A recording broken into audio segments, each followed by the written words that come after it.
ሰላም እንዴናችሁ በያላችሁ በጥሉ ነገር ሰላም ነው አሽና እንዲያላችሁ እሞኝላችኋለሁ ቢስቲስ ጎንዶ ነው ወደች ላይክ እና ሼር ያደረጋችሁ ሐሳቦቻችሁ ለብዙዎች አቆፍሉ ለዚህ ኮሉ አመሰግናችኋለሁ ሐሳቡ ሲሞቻችሁ እንደሉ ወዳችን 3000 ላይክ እንድትገጩኝ ቦቶቱና አጓብዛችኋለሁ ዛሬ ሚዛናችን ይዘላችሁ የመጣነ ሶበር ዜና አሜሪካ ሳውዲ አረቢያና ግብጽ ኢራንን ለመውረር እንዲዘጋጁ ትዕዛዝ ሰጥተዋል ይሄ እጅግ በጣም የሚያስደንቅ ነው እስቲ የፎክስ ኒውስን ዜና መጀመሪያ ሰምተን እንመለስ Saudi Arabia, Egypt, who have very strong interests in that shipping lane, weigh in.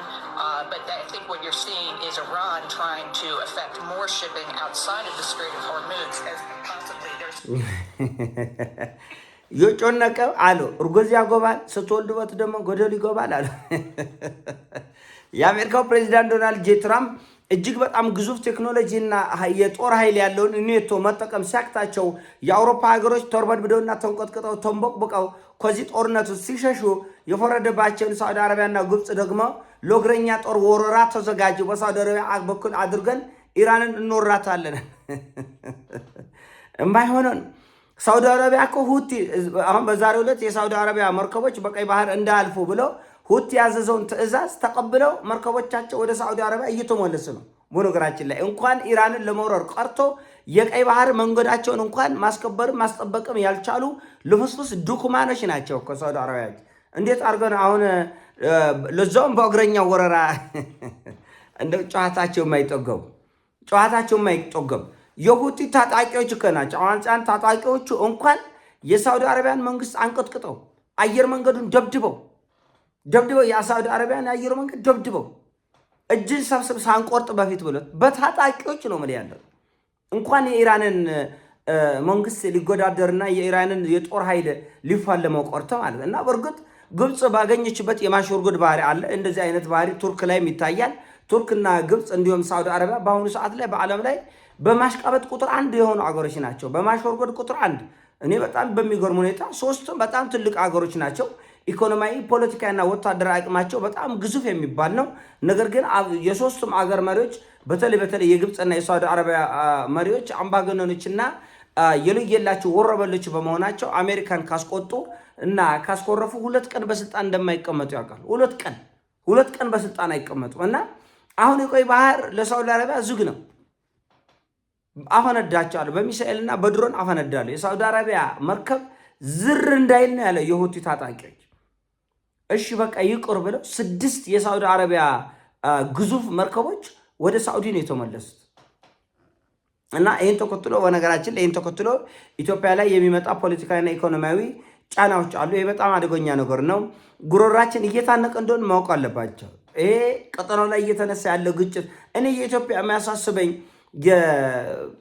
የቆይ ባህር መዘጋትን አለመዘጋት ብቻ አይደለም ውስጣችን እየተሰለሰለ የመጣው ውስጣችን ያሉ ቅራኔዎችና መጨረሻ የጦርነት አፋፍ ላይ መሆናችን ደግሞ ሌላ በንቁርት ላይ ጆሮ ደግፍ ነው የኛ ጉዳይ በንቁርት ላይ ጆሮ ደግፍ የሆነ ጉዳይ ነው ስለዚህ እኔ በጉሌ ይሄ ጉዳይ ቀላል ጉዳይ እንዳልሆነ ነው ምረዳው በጣም ዋጋ ሊያስከፍለን የሚችል ውስብስብ ችግሮች እየመጡ ነው ይሄ ዓለም አቀፋዊ ጫናው በጣም ከባድ ነው እንደምታውቁት አገር ውስጥ ያለበን ኢኮኖሚያዊ ፖለቲካዊ በብድር ጉዳዮች ላይ እንደገና ያሉ የአገር ውስጥ የብድር ጫናም እንዳለ ተደራርቦ እዚህ ላይ በሀገሪቱ ውስጥ ያሉ ግጭቶች ተባብሰው የሀገሪቱን ጉሮሮ ለማነቅ እየሄዱ ነው ውጫዊ ተጽዕኖች ደግሞ በዚህ ዙሪያችንን ከግብጽ ከሱዳን ጋር ባሉ ችግሮች ደግሞ እሱ ደግሞ ሌላ ችግር ነው ዓለም አቀፋዊ ችግር ደግሞ በዚህ በቀይ ባህር ላይ እየተደረገ ያለው ሩብርቦች በጣም አደገኛ ዋጋ የሚያስከፍሉ ናቸው የሆነው የሳውዲ አረቢያ የትኛውም ነዳጅም ይጫን ቁሳቁስም ይጫን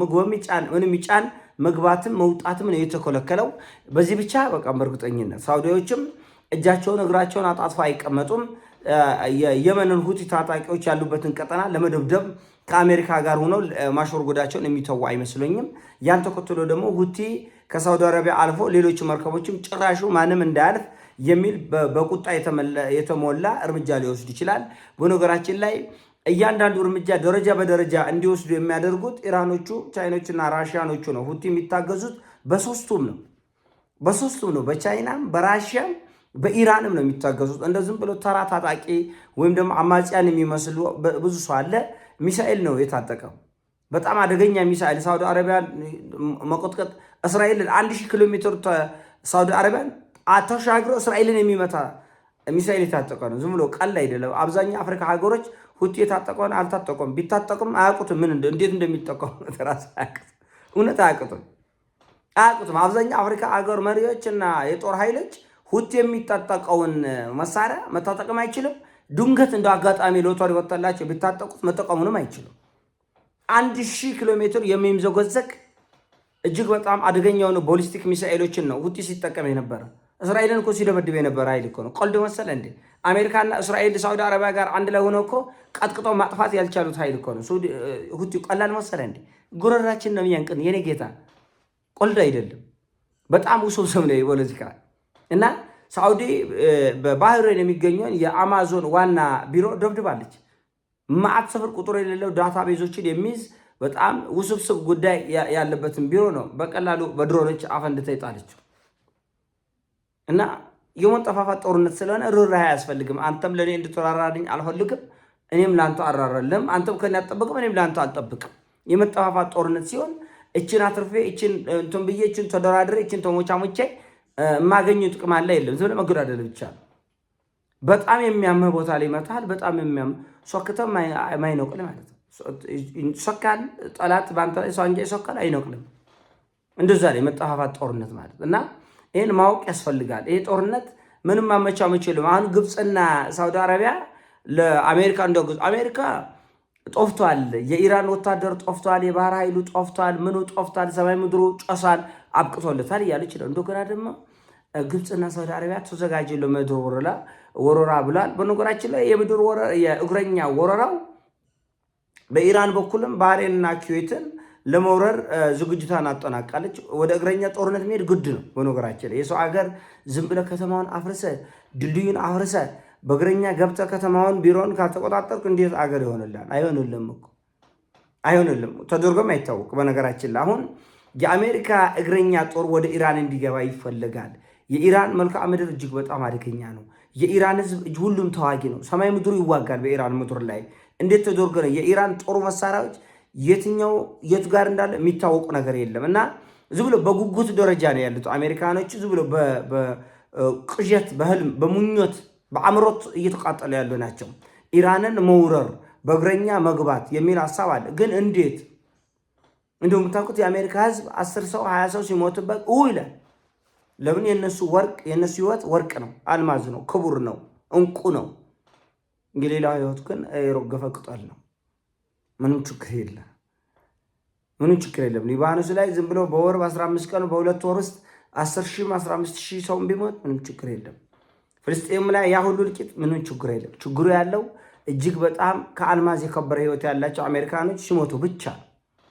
እንደዛ ከሆነ መሬት መንቆጥቆጥ አለባት። እንደዛ ከሆነ ዓለም መጨነቅ አለበት። እንደዛ ከሆነ ሰማይ ምድሩ መንፈራፈር አለበት በሐዘን።